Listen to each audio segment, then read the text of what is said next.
Hi, everyone, and welcome to Education 438, Teaching Reading and Writing in the Content Area.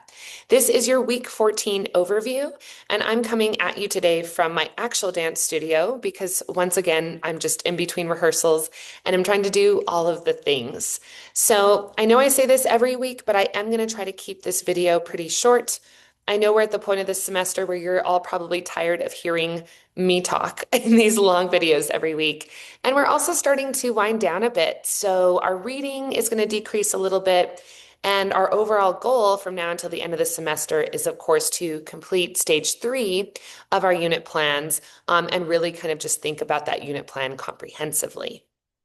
So, as always, I'm going to start with a recap of last week and move into topics and learning objectives for this week. And then I'm going to talk essential questions for the week and do a brief reading and assignment overview. I'll talk a little bit about our inquiry project presentations that are happening this Wednesday as well. And then I'll end with some reminders. So, last week we continued talking about writing, and guess what? We're going to continue talking about writing this week as well. So, in week 13, we talked about the importance of planning and effective writing.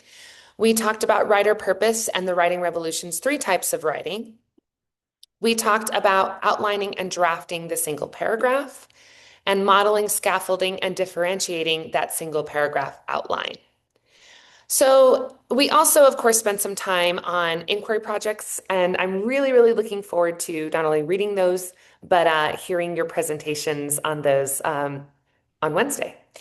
So big takeaways for me from last week. I'm going to start by kind of putting myself on blast and say that I, for a lot of years, was that student and that kind of writer that was like, oh no, I don't want to overplan. It's going to stifle my creative process, right? I don't want to do that. And as I went through my undergrad and then my master's and PhD program, and especially now that I'm constantly writing both academically and creatively, I've actually found that planning helps with my creative process because it reduces stress, right? It gives me a roadmap for where I'm going. And then within that roadmap, I can find spaces to be creative without being stressed. And I have found that this is true for a lot of students as well. Especially my high school students will grumble during the planning process, the outlining process. But then they find that when they come to an actual larger composition, that planning has helped them by reducing stress and allowing them to be creative. And along that line, I think it's important to remember that free writing and brainstorming are really important steps in getting the ideas flowing, and in giving ourselves kind of maybe an overview of where we want to go. But for most students, they're not enough in terms of planning activities. And so I think it's really important to always remember that what works for us might not work for all of our students. For example, free writing is a really helpful planning activity for me, as is brainstorming. And sometimes it's enough. But for our students, that structured outline, whether it's the single paragraph outline or the longer outlines we're going to talk about today, is actually far more beneficial. So just remember that what works for you may not always be enough or might not work for your students. So just kind of keeping that in mind. And then I'm a big fan of teaching rhetoric and the rhetorical situation. And a lot of our reading from last week kind of aligned with my views on this. I think it's so important to teach students how to write for a multitude of audiences.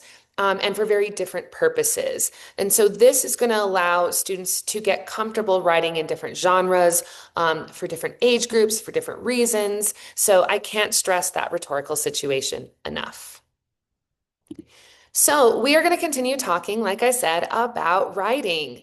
And this week, you're going to be reading about characteristics of effective compositions. So we're going to be moving away from just reading and thinking about teaching sentences, teaching single paragraphs, to thinking about extended writing, so composition writing.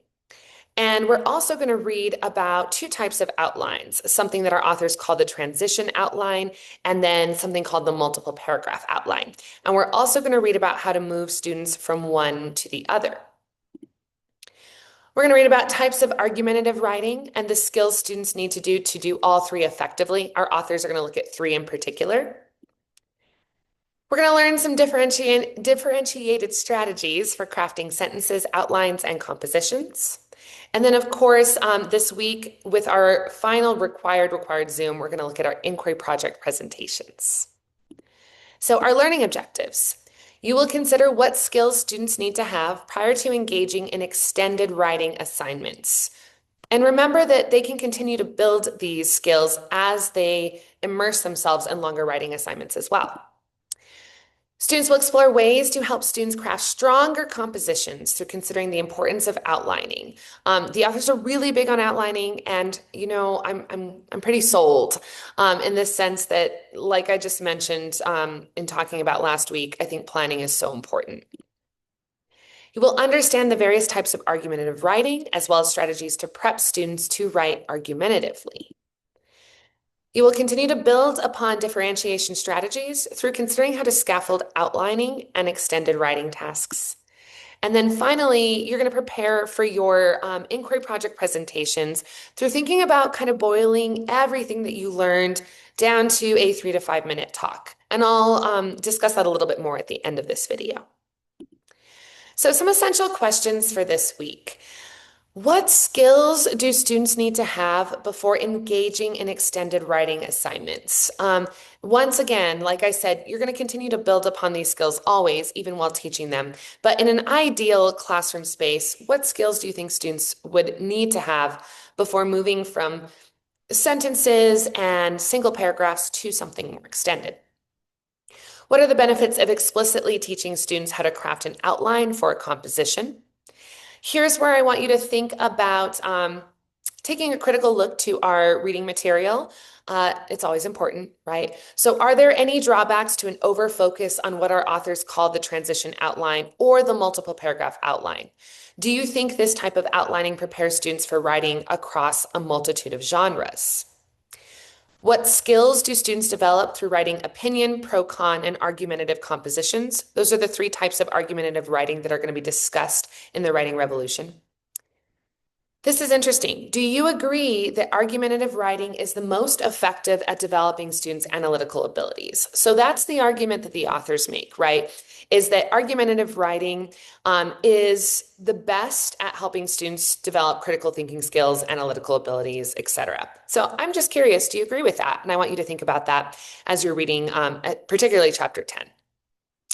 And then finally, what can we learn about literacy instruction from each other's inquiry projects? We all dove into inquiry that looked specifically at our content and maybe our grade level. But as we're listening to each other this Wednesday, I want us to think about what we can take, right, across content and across grade levels, what we can take and learn about literacy instruction from each other. So this week, I can't stress this enough. This Zoom meeting this week is required. We are presenting our inquiry project presentations. You do get a grade for that, both for presenting and for attendance. So important. Be there Wednesday, November 19th, this Wednesday from 5 to 6. Some reminders. Your next big assignment that you have coming up is going to be your unit plan stage 3. Now, if we have time on Wednesday, I'm going to dive into talking about this a little bit. I'm also going to film an in-depth breakdown of it next week during Module 15. But I have already uploaded the assignment to Canvas so that you can really start digging in. I can say with full certainty that this is the stage of your unit that is going to be the most time consuming because you're crafting 5 to 7 actual lessons. So take a look at that. Kind of start familiarizing yourself with it, maybe even start doing some work on this. And even if you have questions before I film our breakdown, just reach out, right? I will say that I'm at a conference. I'm at National Council of Teachers of English all this coming week, so I'm going to be a little busier than usual, but I'm going to try to respond as soon as I can. So I am going to just take us real quick to Canvas. As always, our topics, objectives, this video will be here. Your assigned reading, both chapters are in the Writing Revolution, chapter 9 and chapter 10. And then there's a list of differentiation strategies on page 287 that I want you to check out. The link for this week's Zoom meeting, our week 14 assignments, you all know, of course, obviously, your inquiry project presentations happening this week, and then glancing over the requirements for stage 3.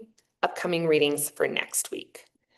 So, your project presentations, this is real chill. I still want you to do some prep for it, okay? So at our last required meeting on November 19th, we are meeting December 3rd, but is an extra credit optional meeting, though I highly, highly recommend that you come. But on this one, on November 19th, you're going to be casually presenting your inquiry projects in groups of 7 to 8. So really, I'm going to split the class in two. So come prepared to speak for about 3 to 5 minutes. And here's what I want you to go over with your groups when you're presenting. Tell them your question. Tell them your sub-questions. Overall findings from your research that you think they might find relevant, even if they're not in your content area. Once again, they want to teach a different grade level than you. That's okay, right? Share what you learned that you think might be beneficial for anyone. As long as you show up prepared for this and you participate, you'll get full credit. I would suggest timing yourself before our Zoom meeting. It's good practice for you. And feel free to actually use any visual aid you want. I know some of you did your inquiry projects as like PowerPoints or Google Slides, or you can actually share the inquiry project itself and kind of scroll through. I'm going to give everyone screen access, but the goal is to be prepared for this, whatever that looks like for you. Okay. 5 points. Like I said, this is not punitive. Just come prepared, participate, and you'll get your points. And I'm not going to go over this in this video, but as promised, your breakdown for stage 3 of your unit plan is here. There's some context and tips that I want you to read through before the actual directions start. Okay.